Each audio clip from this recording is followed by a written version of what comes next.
تعالى معايا نستعرض بعض الحالات اللي الزمالك استفاد منها الدوري ده، ورغم كده في المركز العاشر، وبرغم كده برضو عايز ينسحب عشان الحكام وعشان كورة زيزو اللي اصلا ما دخلتش بكامل محيطها. ونبدأ بأول حالة وأول كورة معانا، كورة بسبب حسام عبد المجيد المدافع السيء جدا بالنسبة لي، ولكن جمهور الزمالك اللي بيفهم كورة جدا يعني شايفينه موهبة استثنائية. ما علينا، وضرب الجزاء للإسماعيلي بعد سقوط حسام لوحده كعادته عشان ينفرد مهاجم الاسماعيلي وراح يضغط عليه مسلوسي المدافع الكويس جدا من وجهة نظري برضه اللي بيتزحلق برضه، ونتج عليه عرقلة مهاجم الاسماعيلي، وبالتالي ضربة جزاء صحيحة للاسماعيلي لم تحتسب. وده برضه مش كلامي، ده كلام كل خبراء التحكيم، وتقدروا برضه تراجعوا كل الكلام ده بنفسكم على اي منصة من منصات وسائل التواصل الاجتماعي. والماتش ده خلص 0-0، والاسماعيلي خسر نقطتين بفعل فاعل او بفعل الحكم. هنا وضرب جزاء الزمالك ضد البنك الاهلي، تقريبا سامسون اتعلم الدرس من المره اللي فاتت كويس لما قالوا له اقع، انت ما بتقعش ليه يا اسطى؟ فوقع ولبس عبد الغني ضربه جزاء. هيجي واحد يقول لي يا عم ما هي ضربه جزاء فعلا.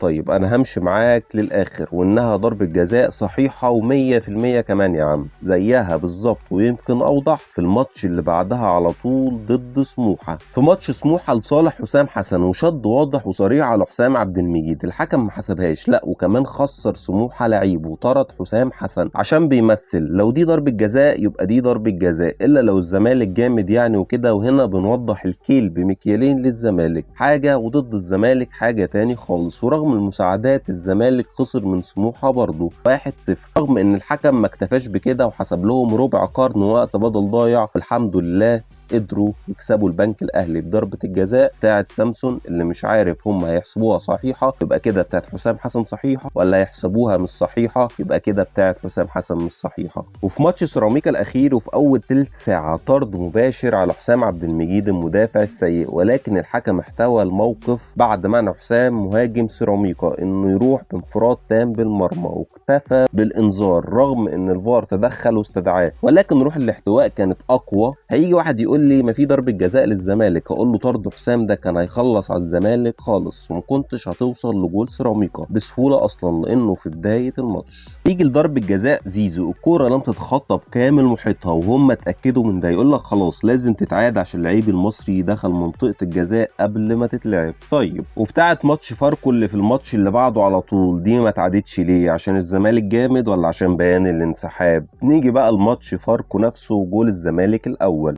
الجول خطأ على أوباما لصالح حارس فاركو. معروفة ان اي تلامس ولو بسيط جدا، وركز تحت لو بسيط جدا دي، في السكس يارد الحارس المرمى على طول دي المنطقة اللي فيها الحصانة لحارس المرمى، فبتبقى خطأ لصالح حارس المرمى. وهنا تلامس واضح من أوباما بجسمه وبرجله، ولكن الحكم احتوى الموقف وحسب هدف للزمالك. وما اكتفاش بكده بس، لا كمان لغى ضربة جزاء صحيحة لصالح فاركو. علم مسلوسي، ورغم استدعاء الفار ما تعرفش هو عايز ايه تاني، ايده مش ورا ظهره ولا في مكانها الطبيعي ومكبرة جسمه، والحكم برضو ما حسبهاش، ولكن معذور لان الماتش ده كان بعد البيان العظيم من نادي الزمالك اللي بيواجه الفساد اللي هو اكتر واحد مستفاد منه.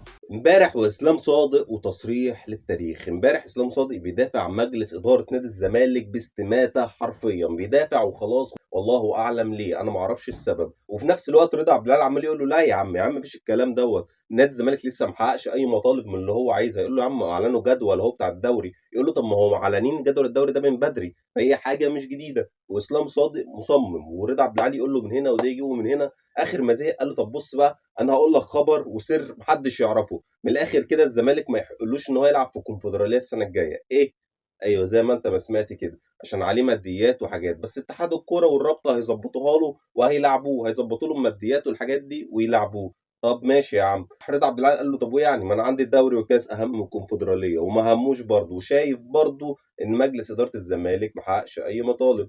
اخر ما اسلام صادق زهق منه قال له خلاص بص اطلع فصل، اطلع بص عشان انا زهقت واتخنقت منك يا عم، بقول لك هيظبطوا له الماديات. يا عم نادي الزمالك طبعا نادي مظلوم، بس بيظبطوا له الماديات بس كده حاجه على جنب، بس هو نادي مظلوم. تخيل بقى ان النادي اللي بيظبطوا له الماديات وهيشاركوه في بطوله قاريه هي مش من حقه اصلا، بيقول على نفسه مظلوم، وان الدوله كلها جايه عليه من اتحاد كوره وحكام وي وي وي وي. لو عجبك الفيديو متنساش تعمل شير على أوسع نطاق عشان نبين الحقيقة، وده هدفنا. وكمان تعمل فولو البيج، وكمان تعمل سبسكرايب لقناة اليوتيوب اللي هسيب لك اسمها هنا، عشان بينزل عليها فيديوهات وحاجات حصرية مش بتنزل على صفحة الفيسبوك هنا. وبس كده، سلام.